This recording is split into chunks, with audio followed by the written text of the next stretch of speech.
ನಮ್ಮ ಒಂದು ಈ ಸ್ಟೋರಿ ನಡೆಯೋದು ಬಂದ್ಬಿಟ್ಟು ಒಂದು 4 ಹುಡುಗರ ಮಧ್ಯೆ. ಅಂದರೆ ಕಾಲೇಜು ಇನ್ನೇನು ಮುಗಿದ್ಬಿಟ್ಟು ಅವ್ರಿಗೆ ಒಂದು ವೆಕೇಶನ್ ಸ್ಟಾರ್ಟ್ ಆಗಿರುತ್ತೆ. ಸೊ ಆ ವೆಕೇಶನಲ್ಲಿ ಅವ್ರು ಏನು ಮಾಡ್ತಾರೆ, ಒಂದು ಹಳ್ಳಿಗೆ ಬರ್ತಾರೆ.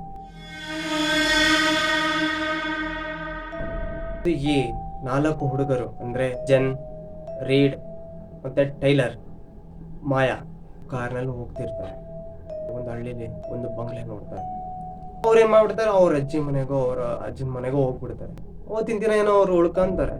ಆದರೆ ನೆಕ್ಸ್ಟ್ ಡೇ ಊರಲ್ಲಿರೋ ಸುದ್ದಿನ ಕೇಳ್ಬಿಟ್ಟು ಆ ಒಂದು ಆಶ್ವೇಲ್ ಬಂಗ್ಲೆಯ ಬಗ್ಗೆ ಕೇಳಿ ಉತ್ಸುಕರಾಗ್ತಾರೆ. ಅವರು ಕೂಡ ಅಲ್ಲಿಗೆ ಹೋಗ್ಬೇಕು ಅಂತ ಅನ್ಸುತ್ತೆ. ಹೋಗ್ಲೇಬೇಕು, ಆ ಬಂಗ್ಲೆ ನೋಡ್ಲೇಬೇಕು ಅಂತೇಳಿ. ಅದನ್ನ ಏನಕ್ಕೆ ಪ್ರತಿಬಿಂಬಗಳ ಕೋಣೆ ಅಂತ ಕರೀತಾರೆ ಅಂತ ಅವರು ಉತ್ಸುಕರಾಗಿ ಅಲ್ಲಿಗೆ ಹೋಗ್ತಾರೆ. ಆಯಾ ಅವರ ಅಜ್ಜಿ ಹೇಳ್ತಾರೆ, ಅಲ್ಲಿಗೆ ಹೋಗ್ಬೇಡಿ, ಅದು ತುಂಬಾ ಭಯಾನಕವಾದ ಬಂಗ್ಲೆ. ಆಶ್ವೇಲ್ ಬಂಗ್ಲೆ ಅಂದ್ರೆ ಇಡೀ ಊರಿಗೆ ಗೊತ್ತಿದೆ ಅದ್ರ ಬಗ್ಗೆ ಏನು ಅಂತ, ಆದ್ರೆ ಹೋಗ್ಬೇಡಿ ಅಂತ ಎಷ್ಟು ಹೇಳ್ತಾರೆ. ಅವ್ರು ಕೇಳೋದಿಲ್ಲ, ಇನ್ನೂ ಜಾಸ್ತಿ ಆಗುತ್ತೆ ಹೋಗ್ಬೇಕು ಅಂತ. ಅವ್ರೇನ್ ಮಾಡ್ತಾರೆ, ಆ ಒಂದು ಬಂಗ್ಲೆಯ ಮುಂದಕ್ಕೆ ಹೋಗ್ತಾರೆ. ಅಲ್ಲಿ ಹೋಗ್ಬಿಟ್ಟು ಅಲ್ಲಿನ ಸುತ್ತ ವಾತಾವರಣ ಎಲ್ಲ ಶಾಂತವಾಗಿರುತ್ತೆ. ಅವರಿಗೆ ಏನು ಅರ್ಥ ಆಗೋದಿಲ್ಲ. ಊರವ್ರು ಹೇಳಿದ್ದ ಒಂದಾಗಿರುತ್ತೆ, ಆದ್ರೆ ಅಲ್ಲಿ ನಡೆಯೋದೇ ಒಂದಾಗಿರುತ್ತೆ. ಅಲ್ಲಿ ನೋಡಿದ್ರೆ ಅದು ಯಾವುದೇ ತರ ಬೇರೆ ಏನು ಅನ್ಎಕ್ಸ್ಪೀರಿಯನ್ಸ್ ಒಂದು ವೈಬ್ ಕ್ರಿಯೇಟ್ ಆಗಲ್ಲ ಅವ್ರಿಗೆ. ಅವ್ರೇನ್ ಮಾಡ್ತಾರೆ, ಸರಿ ಅಂದ್ಬಿಟ್ಟು ಆ ಬಾಗಿಲನ್ನ ತೆಕ್ಕೊಂಡು ಹೋಗ್ಬಿಡ್ತಾರೆ. ಎಲ್ಲ ನೋಡ್ತಾರೆ, ಮನೆ ಪೂರ್ತಿ ಹಾಳು ಬಿದ್ದಿದೆ, ಅದು ಓಕೆ, ಬಟ್ ಅವ್ರಿಗೇನು ಒಂಥರ ನೆಗೆಟಿವ್ ಫೀಲ್ ಏನು ಬರೋದಿಲ್ಲ.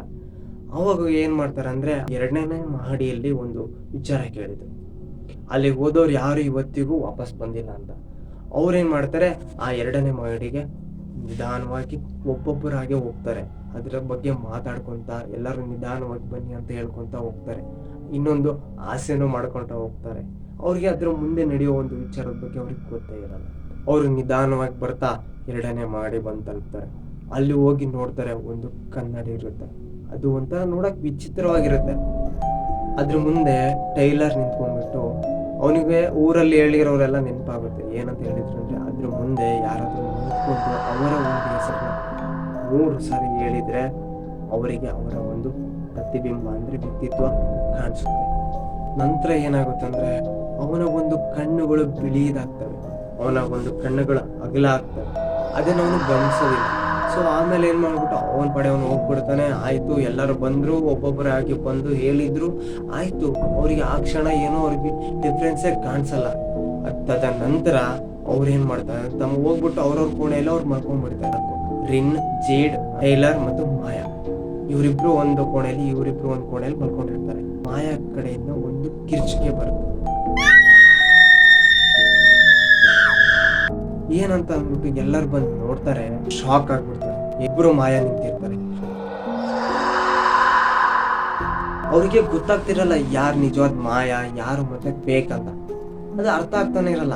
ಇಬ್ರು ಮಾಯಾ ಒಂದೇ ಒಂದು ಮಾತು ಹೇಳ್ತಿರ್ತಾರೆ, ಅವಳು ಫೇಕ್, ಅವಳನ್ನ ಕೊಲ್ಲಿರಿ. ಅವ್ರಿಗೆ ಅರ್ಥನೇ ಆಗೋದಿಲ್ಲ ಏನು ಅಂತ. ಸೊ ಒಬ್ಬೊಬ್ಬರು ಹಾಗೆ ಆಶ್ವೇಲ್ ಬಂಗ್ಲೆ ಬಿಟ್ಟು ಓಡಾಗ್ಬಿಡೋಣ ಅಂತ ಅನ್ಕೊಂಡು ಎಲ್ಲರೂ ಬಾಗ್ಲ ಹತ್ರ ಬಂತಾರೆ. ಅಂದ್ರೆ ಮೇನ್ ಡೋರ್ ಹತ್ರ. ಆದ್ರೆ ಮೇನ್ ಡೋರೇ ಕಾಣೆ ಆಗ್ಬಿಡುತ್ತೆ. ಅಲ್ಲಿ ಮೇನ್ ಡೋರ್ ಬಿಟ್ಟು ಬರೀ ಗೋಡೆಗಳ ಕಾಣ್ತಿರ್ತವೆ. ಅವಾಗ ಅಲ್ಲಿ ಹೊಸ ಬಾಗಿಲುಗಳು ಓಪನ್ ಆಗ್ಬಿಡ್ತಾವ. ಅವ್ರಿಗೆ ಏನ್ ಮಾಡ್ಬೇಕಂತಾನೆ ಗೊತ್ತಾಗೋದಿಲ್ಲ. ಅಲ್ಲಿ ಬರೀ ಗೋಡೆಗಳು ಮತ್ತೆ ಗೋಡೆಗಳ ಮೇಲೆ ಆ ಕನ್ನಡಿಯಲ್ಲಿ ಬರೀ ಪ್ರತಿಬಿಂಬಗಳು.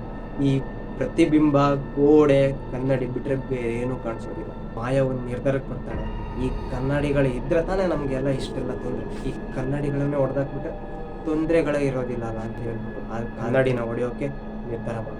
ಸ್ನೇಹಿತರನ್ನ ಕರ್ಕೊಂಡ್ಬಿಟ್ಟು ಕನ್ನಡಿಗಳನ್ನ ಹೊಡೆದಾಕಿದ್ರೆ ನಮ್ಗೆ ಈ ಸಮಸ್ಯೆನೇ ಇರೋದಿಲ್ಲ ಅಂತ ಮಾಯಾ ಮತ್ತೆ ಅವರು ಸ್ನೇಹಿತರು ಸೇರ್ಕೊಂಡು 4 ಜನ ಕನ್ನಡಿಗಳನ್ನ ಹೊಡೆದಾಕ್ಬಿಡ್ತಾರೆ.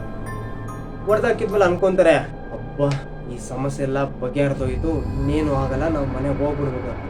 ಆದ್ರೆ ಅವಾಗ ನಿಜವಾಗ್ಲೂ ಒಂದು ಕತೆ ಸ್ಟಾರ್ಟ್ ಆಗುತ್ತೆ ನೋಡಿ.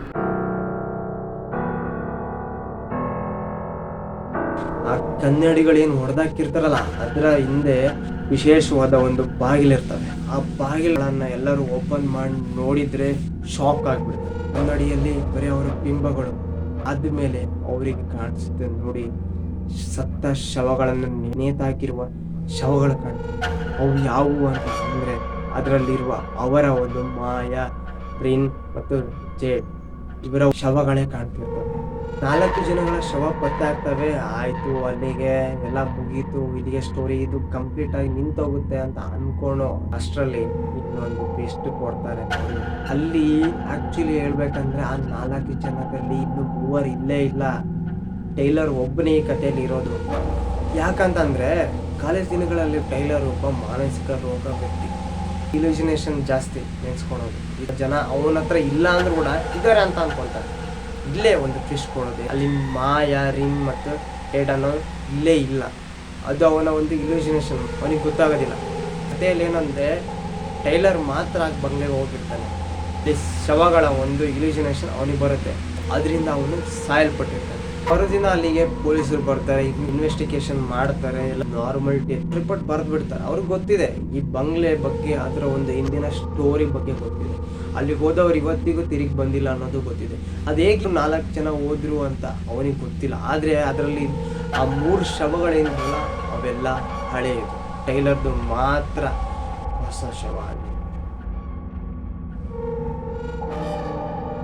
ಅಲ್ಲಿಗೆ ಈ ಒಂದು ಪ್ಲೇಸ್ನ ವೆರಿ ಹಾಂಟೆಡ್ ಅಂತ ಹೇಳಿಬಿಟ್ಟು ಅದನ್ನು ಸೀಲ್ ಮಾಡಿಬಿಟ್ಟು ಅದನ್ನು ಒಂದು ಗೌರ್ಮೆಂಟ್ ಪ್ರಾಪರ್ಟಿಗೆ ಸೇರಿಸ್ಬೋದು. ಇಲ್ಲಿಗೆ ನನ್ನ ಒಂದು ಈ ಕಥೆನ ಮುಗಿಸ್ತಾ ಇದ್ದೀನಿ. ಸಿಗೋಣ ನಾಳೆ ನಮ್ಮ ಮುಂದಿನ ವಿಡಿಯೋದಲ್ಲಿ. Take care and bye.